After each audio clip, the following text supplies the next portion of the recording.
Nouvelle édition sur la télévision nationale. Bonsoir à tous, voici les titres de ce 20h. Une alerte au fossé qui imite les signatures des experts comptables. L'opération Halte à l'illégalité est lancée par l'ordre des experts comptables et comptables agréés pour démasquer ces indélicats. Échange d'expérience entre la Haute Autorité de l'Audiovisuel et de la Communication et le Conseil supérieur de la communication du Niger. Une séance de travail s'est déroulée entre les deux institutions à Cotonou.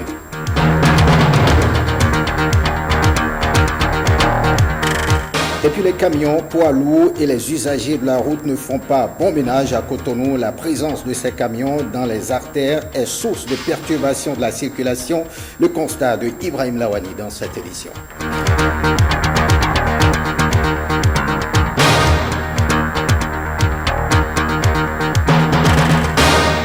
À nouveau, bonsoir, bienvenue. Si vous nous rejoignez, on part directement pour la Côte d'Ivoire où Patrice Talon et Boniaï enterrent la hache de guerre. En Côte d'Ivoire, les deux hommes ont fait la paix ce lundi en présence des présidents Gnassingbé et Ouattara. Suivez le récit de Ogutina Koundé sur des images de l'AFP. C'était mon engagement. Merci. Voilà, merci beaucoup.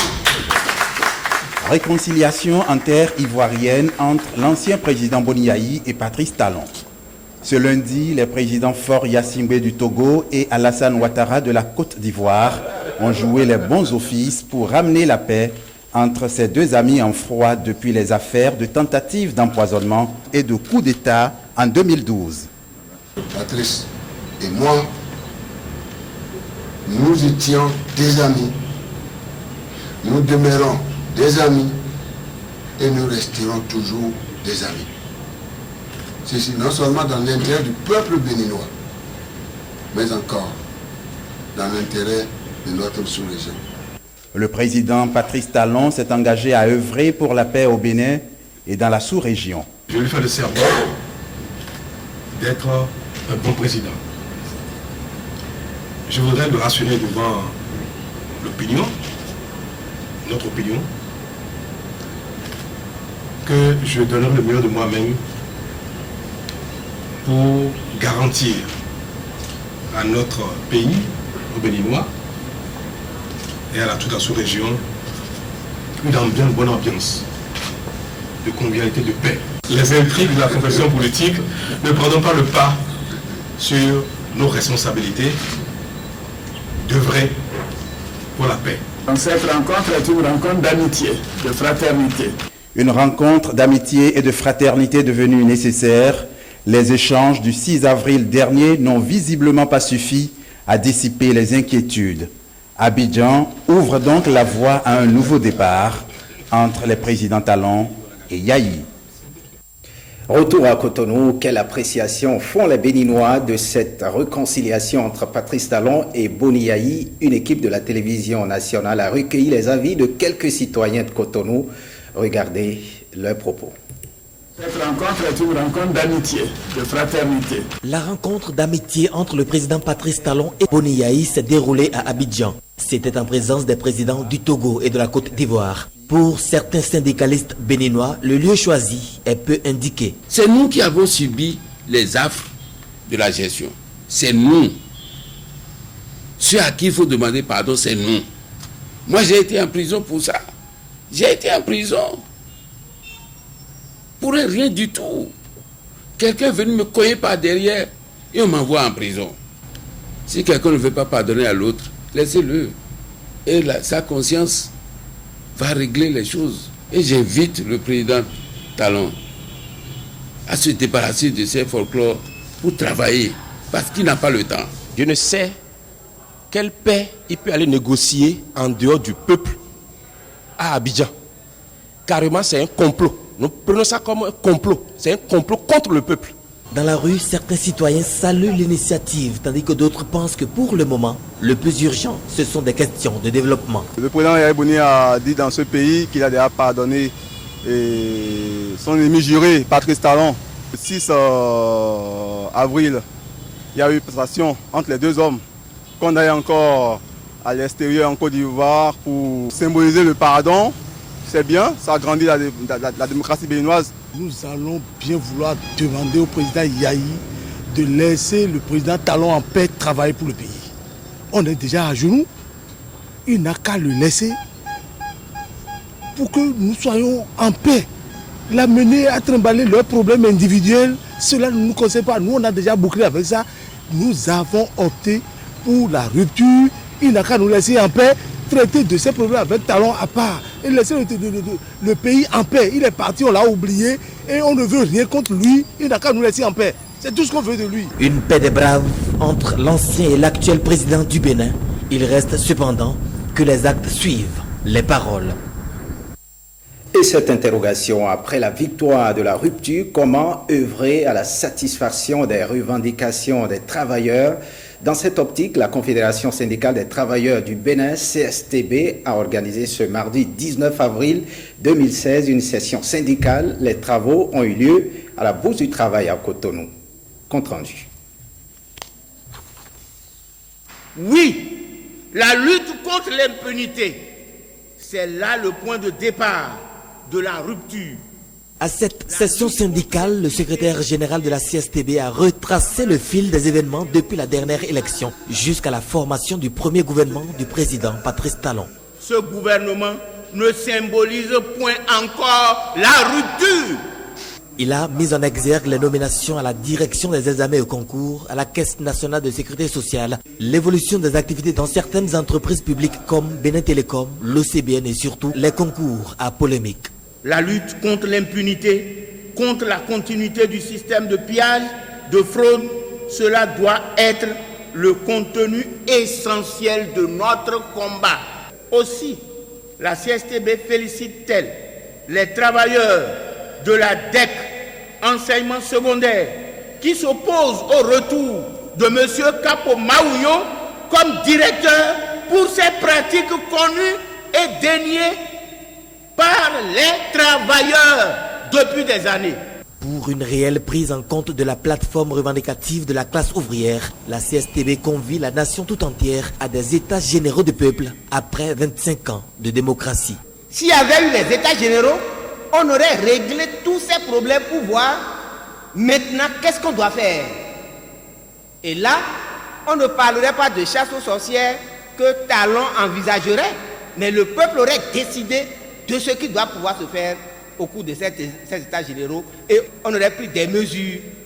Comment dans l'administration aujourd'hui les gens doivent fonctionner, comment est-ce que les gens doivent alors atterrir à des postes au niveau de la santé, au niveau de l'enseignement, au niveau de l'agriculture de suite. On aurait balisé le terrain parce que 25 ans après, tout a dégrégolé jusqu'aux partis qui sont devenus déliquescents. Nadamba, Nadamba, Nadamba. La CSTB s'élargit. Elle a reçu de nouvelles adhésions de syndicats, notamment du FNPEJ, de la SB2E, de l'ANPE, du ministère de l'Intérieur et bien d'autres associations. Autre actualité, séance de travail entre la Haute Autorité de l'Audiovisuel et de la Communication et le Conseil supérieur de la Communication du Niger. Cette rencontre s'inscrit dans le cadre des échanges d'expériences entre ces deux institutions en charge de la régulation des médias. Le point avec Wison Libla et Jérôme Mungwa. La co-régulation du secteur des médias au cœur des échanges entre les responsables du Conseil supérieur de la communication du Niger et la Haute Autorité de l'Audiovisuel et de la Communication du Bénin, AC. Cette visite est une occasion d'échanger sur la pratique que nous avons chacun de son côté en matière de régulation. Cette mission rentre dans le cadre de la mise en place d'un système de co-régulation que le CSC du Niger entend expérimenter.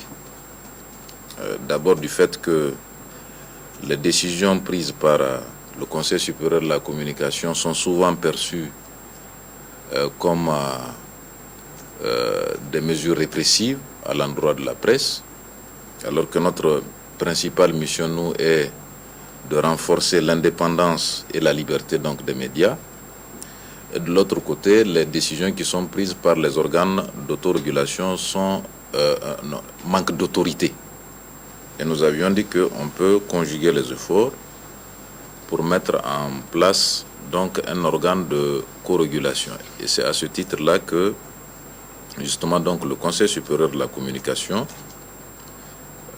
décidé d'envoyer donc cette mission d'échange d'expérience parce que la HAC du Bénin a une expérience en la matière qui s'est avérée assez probante et qui peut être donc une source d'inspiration pour le Conseil supérieur de la communication afin de mettre en place cet instrument qui, nous pensons, pourrait améliorer l'environnement donc de la liberté et de l'indépendance donc des médias au Niger. Prévue pour durer 4 jours, cette rencontre permettra à la délégation nigérienne d'instituer le modèle de co-régulation du Bénin. Voyons ce signal. L'Ordre des experts comptables et comptables agréés du Bénin vient de lancer une opération halte à l'illégalité. Elle consiste à démasquer et à décourager les faussaires qui imitent les signatures des experts comptables. L'opération s'étend sur une période d'1 mois sur l'ensemble du territoire national. Prévenez-nous Théo pour le compte rendu. Cela fait 10 ans maintenant que l'Ordre des experts comptables est en guerre contre les indélicats qui se sont spécialisés dans l'imitation des signatures et validation des états financiers des entreprises. L'Ordre, après avoir fait dans un premier temps la sensibilisation, va franchir un autre palier dans la lutte. Le constat que nous avons fait, c'est qu'il y a des comptables ambulants, des illégaux qui ne sont pas membres de notre ordre, qui passent chez les commerçants, dans les entreprises, pour leur dire de solliciter leurs prestations, qu'ils ne coûteront pas cher et qui feront payer moins d'impôts. Et ils fabriquent des états financiers, et ils fabriquent également les attestations de présentation. Et ils poussent le culot jusqu'à mettre ces attestations sur des papiers en tête, comme si ça provenait de nos cabinets. Et ils imitent nos signatures. Ce matin, une équipe de l'Ordre conduite par le président a fait une descente au centre des impôts des entreprises du littoral. Sur place, les agents techniques mandatés par l'Ordre des experts sont déployés pour la bonne cause. Leur mission consiste à scanner les états financiers des entreprises. Alors, l'effectif que vous voyez là a été recruté donc pour pouvoir faire la couverture nationale. Nous serons présents dans tous les centres des impôts où on reçoit des états financiers. Il y en a 13 au total sur tout le territoire national. Et le déploiement a commencé ce matin. Nous allons, d'ici à 48 heures, couvrir tout le territoire national. Pendant 1 mois, l'Ordre va s'atteler à mettre la pression sur les faussaires afin qu'ils renoncent à leur sale besogne. Et on fait un tour à la grande chancellerie du Bénin. Ouverture ce mardi de la session ordinaire du Conseil de l'Ordre national du Bénin. Les dossiers à enrôler pour cette session avoisinent 520. Suivons un extrait de la déclaration de la grande chancelière au micro de Bénédicte Possou et Samuel Adimi. La session qui va durer 45 jours, nous avons 520 dossiers à étudier, 520 dossiers civils et militaires, 335 dossiers civils et 185 dossiers militaires, rien que pour cette session. Il y a beaucoup de gens qui n'ont pas encore donné tous leurs papiers, c'est-à-dire tous les renseignements. Une fiche de renseignement, le casier judiciaire numéro 2 et le mémoire. Si nous n'avons pas ces 3 éléments, nous ne pouvons pas étudier leur dossier. Alors, pour toute le triennal, le tableau de concours triennal, nous sommes à plus de 1000 dossiers. Et il s'est greffé dessus des dossiers et de décoration, de récompense de certains collaborateurs du président, de l'ancien président Yahi Boni. Nous sommes quand même obligés de les étudier, parce qu'il a décidé, il avait décidé de leur récompense comme ses collaborateurs et comme ça se passe partout au départ d'un président. Ce sont ces dossiers qui ont gonflé un petit peu le nombre de dossiers à étudier pour la session. Cela dit, ça sera étudié en toute sérénité avec tous les membres du conseil présents. Je voudrais aussi dire qu'on pense que qu'on décore trop de monde. Je voudrais que les Béninois sachent qu'avant, les gens étaient nommés, mais ils ne venaient pas chercher leur décoration. Peut-être par manque d'information et aussi par manque, d'intérêt pour ça. Alors, les dossiers qui nous arrivent sont nombreux, plus de 1000 pour 3 ans. Ça dit plus de 350 ou 400 dossiers chaque année. Et Dieu sait que nous en rejetons, mais on ne peut pas tout rejeter. Ceux qui passent, passent, et ceux qui échouent, échouent. C'est un concours. C'est un tableau de concours. Descendons à présent dans les artères de Cotonou disparues il y a quelque temps, les poids lourds de retour dans les principales artères de Cotonou, un retour source de perturbation de la circulation. La télévision nationale s'est intéressée à ce comeback pour en comprendre les raisons. Bernard Diogui, Ibrahim Lawani. Le cri de cœur de conducteurs de camions poids lourds. Ils sont censés convoyer des balles de coton de l'intérieur du pays au port autonome de Cotonou. Mais depuis quelques semaines, ces routiers sont obligés de stationner leurs camions dans les artères de Cotonou. Impossible d'entrer dans l'enceinte portuaire. Selon les informations, c'est que le port est engorgé. Bon, moi j'ai fait 2 semaines à Boycon. J'ai fait déjà 2 semaines encore à Cotonou. On ne sait pas où aller garer avec les balles. Si tu vas garder les vols, que les gens vous volent. Il n'y a pas de parc. Le parc est trop loin à Diabo, donc on nous dit de venir à l'intérieur du port. Donc c'est en allant au port, on nous a dit que non, le port est plein. Vraiment, on trouve ça, c'est déplorable. Dans le viseur de ces chauffeurs, les autorités portuaires qui ont du mal à désengorger le port et leur permettre d'y accéder. Justement, quand on va voir le responsable de la Sonapra du port, M. Chabi, il nous dit que vraiment, ça lui dépasse. Que ça lui dépasse, qu'il ne sait pas quand est-ce qu'il peut nous décharger. Même ce matin, nous sommes encore allés le voir, il a dit vraiment, lui ne sait pas quand il peut nous décharger. On a tous les papiers là, mais au lieu de nous faire entrer négatif. Pendant ce temps, les conditions de vie à la Belle Étoile sont de plus en plus difficiles. C'est du calvaire, parce que pour manger, pour aller aux toilettes, pour dormir, nous sommes dans la sécurité totale. C'est si on dort, à la Belle Étoile. Sous les camions, sous le trottoir. Les camions sont devenus comme des magasins. Des magasins. Les camions sont devenus des magasins. Les camions sont devenus nos magasins ici. Nous avons laissé nos femmes. On s'ouvre. On s'ouvre ici. Les femmes et les enfants à la maison. On a comment on dort au bord de la voie. Patrice Talon au secours. Oui, Patrice Talon, il faut nous aider. Au secours. Nous avions des points que nous avons laissés. À Kandi, à Bonikwara, à Parakou, à Segmana. Sur le parc Amanga, il y a plein de camions là-bas. Et les chauffeurs viennent de là-bas, on se commande un peu partout, on se plaint un peu partout. Vraiment, on est fatigué. Les parcs pour les accueillir sont donc pleins ou éloignés. Sur celui de Betabo, dans la commune d'Abomey-Calavi, plusieurs camions chargés de balles de coton sont garés. Les responsables d'associations de transporteurs disent avoir entamé des démarches pour régler la situation, mais visiblement, ils ne détiennent pas la clé du problème. On attend que les décideurs donnent les ordres. Vous savez que si on fait des élections dans un pays, les gouverneurs se changent. Il y a un peu des ajustages qu'ils vont faire d'abord avant d'accueillir des choses. Donc ça veut dire que tout était bloqué par rapport des élections que nous avons fait un peu partout. Nous avons toute information que c'est les conteneurs qui manquent. Le conteneur doit servir à des camions, des déchargements des camions. Si les conteneurs ne sont pas à la disposition de choses de port, soit de la Sonapra, ils sont obligés d'en avoir une bouchon par rapport là où ils vont mis, il n'y a pas, comment ils vont faire. C'est même interdit à l'époque de garer au bord de cette voie. La police sait ce que nous vivons ici et ce que nous transportons. La police sait.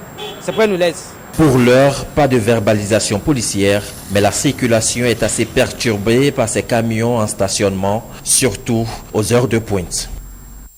Ce satisfait décerné à la Sénat, la Commission électorale nationale, lauréat du programme de récompense des modèles de ponctualité. L'ONG The Best récompense les métiers, les mérites de cette institution à l'occasion de la 3e édition de son programme. L'initiative vise à encourager la culture de la ponctualité au Bénin. Awa Chérif et Ramatou Lawani pour le point. Attestation de mérite et trophée décerné à la Sénat pour son professionnalisme et sa ponctualité lors de l'élection présidentielle de 2016 au Bénin.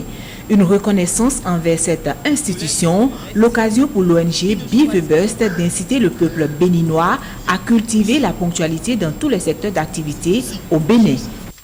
Que les activités dans les secteurs publics et privés, dans les secteurs de la santé, de la justice, de l'éducation, des médias, du Parlement et bien d'autres démarrent à l'heure et finissent dans les délais impartis. Que par exemple, pour une activité du défilé du 1er août qui ne dure que 2 heures de temps au maximum, qu'on ne soit plus obligé de barrer tous les axes stratégiques de la ville, entraînant embouteillage, gaspillage de temps et de ressources et ralentissement des activités génératrices de revenus. Le parrain de cette troisième édition du programme de récompense des meilleurs modèles de ponctualité exprime son admiration à l'ONG Be the Best pour avoir été aussi lauréat. Lors de la même activité, dans la catégorie justice, j'étais, suivant les délibérations du jury, le meilleur des meilleurs modèles de ponctualité. En effet, je ne savais pas que les efforts que je faisais chaque jour étaient suivis et pouvaient me valoir une récompense. J'ai donc, à cette occasion, découvert une ONG formée de jeunes membres dynamiques qui ont choisi de contribuer à leur façon au progrès de notre pays. L'ONG Be the Best veut, à travers cette initiative, poursuivre sa mission à travers des séances de sensibilisation en installant des clubs de ponctualité dans les villes de Cotonou, Porto Novo et Parakou. Un peu de souris dans cette édition. La Loterie nationale du Bénin a procédé ce lundi au tirage du gagnant du ticket La Clé millionnaire. La cérémonie a eu lieu sur l'esplanade de la Face Lénine à Apapa. Suivez avec Wisland Libla le compte rendu. C'est le tout nouveau gagnant du tirage au sort du ticket La Clé millionnaire de la Loterie nationale du Bénin. Il empoche la somme de 6 500 000 francs CFA. Je suis très content parce que je vous ai déjà dit au départ que je n'ai pas investi où je vais encore retirer. Ce n'est pas de la tontine. J'ai pris 300 francs pour jouer et j'ai gagné 6 500 000. C'est déjà très important. Je vous invite à présent à commencer par jouer comme je l'ai fait pour me retrouver ici aujourd'hui. Sinon, au départ, moi, je ne croyais pas que la Loterie nationale est un jeu comme je l'ai découvert tout à l'heure. La Loterie nationale du Bénin, les lots aux gagnants, les bénéfices à la nation. On quitte le Bénin pour vous signaler que le chef de la rébellion sud-soudanaise n'a pu effectuer son retour annoncé pour ce mardi, alors que dans le camp de Riek Machar, on parle problème logistique. Le gouvernement est donc accusé de vouloir déstabiliser la quiétude du pays. Le récit de Samuel Adimi. L'arrivée du chef de la rébellion sud-soudanaise, Riek Machar, dans la capitale Djouba n'aura pas lieu. Son arrivée a encore été repoussée, peut-être à mercredi. Ce retard serait notamment lié à la difficulté d'obtenir une permission de vol pour le chef d'état-major des rebelles. We want to tell you that Dr. Riek Machar Dorgol. Nous voulons vous dire que l'arrivée du vice-président désigné Riek Machar Teni, prévu pour aujourd'hui, a été annulée jusqu'à nouvel ordre. Le vol qui devrait amener le chef d'état-major des rebelles Simon Gartwell Doual n'a pas eu l'autorisation de voler dans l'espace aérien sud-soudanais. General Simon Gartwell Doual has not been given clearance to use or to fly airspaces of South Sudan. La version du gouvernement est tout autre. Machar aurait demandé à venir avec 200 soldats et de l'armement supplémentaire, ce qui contredit les termes de l'accord de paix d'août 2015, selon le ministre de l'Information. There is no way whereby you can just decide to charter a plane wherever you are and decide to move into South Sudan with all your arms without assistance. Vous ne pouvez pas juste affréter un avion de n'importe où et décider de vous rendre au Soudan du Sud avec toutes vos armes. Le chef d'état-major, son état-major est censé envoyer une demande à la JMC, la commission conjointe de surveillance et d'évaluation de l'accord de paix. Maintenant que Riek Machar a décidé d'annuler sa venue à Djouba pour une durée indéterminée, c'est au président et au gouvernement sud-soudanais de décider de la suite. Cette annonce, à mon avis, retarde sans aucun doute l'application de l'accord de paix. La question, c'est combien de temps allons-nous attendre Riek Machar? Riek Machar doit venir à Djouba pour prendre ses fonctions de vice-président. Il a été réinstallé à ce poste en février par le président Salva Kiir, ce qui a permis la relance de l'accord de paix signé le 26 août 2015 et qui prévoyait un cessez-le-feu et un mécanisme de partage du pouvoir. Et on met le cap sur le Brésil où Dilma Rousseff se prononce enfin après le vote des parlementaires. Le dimanche dernier, la présidente du Brésil dénonce une tentative d'élection indirecte. Samuel Adimi. La présidente brésilienne Dilma Rousseff a affirmé mardi à Brasilia que sa destitution porterait préjudice à la stabilité politique du Brésil lors d'une conférence de presse réservée aux correspondants étrangers. Le processo de impeachment, na verdade, não é processo de impeachment. Ce à quoi nous assistons n'est pas un processus de destitution, mais une tentative d'élection indirecte provenant d'un groupe qui n'aurait pas les conditions de se faire élire. Nous devons comprendre que ce processus n'apportera pas de stabilité politique au Brésil. Pourquoi? Parce que c'est une rupture avec la base de la démocratie. La procédure de destitution la visant a été approuvée dimanche par les députés à une écrasante majorité de plus des 2/3. Elle est à présent entre les mains du Sénat qui pourrait écarter Mme Rousseff du pouvoir dès la première quinzaine de mai pendant un maximum de 6 mois par un vote à la majorité simple en attendant un jugement final. Et on part pour la France qui est contre les attentats de masse. Le gouvernement tente de mettre les unités d'élite en ordre de bataille. Suivez le ministre français de l'Intérieur. 3 nouvelles unités du RAID seront créées au sein de la police nationale à Toulouse, à Montpellier et à Nancy. La BRI de la préfecture de police verra quant à elle ses effectifs abondés de manière significative. Le GIGN a mis au point un plan d'assaut immédiat, reposant sur un départ immédiat des premières équipes mobilisées, capables de quitter la base de Satory entre 15 et 30 minutes, 24 heures sur 24 et 365 jours par an. Ce principe d'urgence absolue, sans pour autant remettre en cause l'organisation territoriale traditionnelle des forces de sécurité intérieure, permettra ainsi aux unités d'intervention spécialisées et aux unités d'intervention intermédiaires les plus proches du lieu où l'attentat a été commis d'intervenir immédiatement sans avoir à se préoccuper de la zone de compétence ou du découpage administratif entre police et gendarmerie.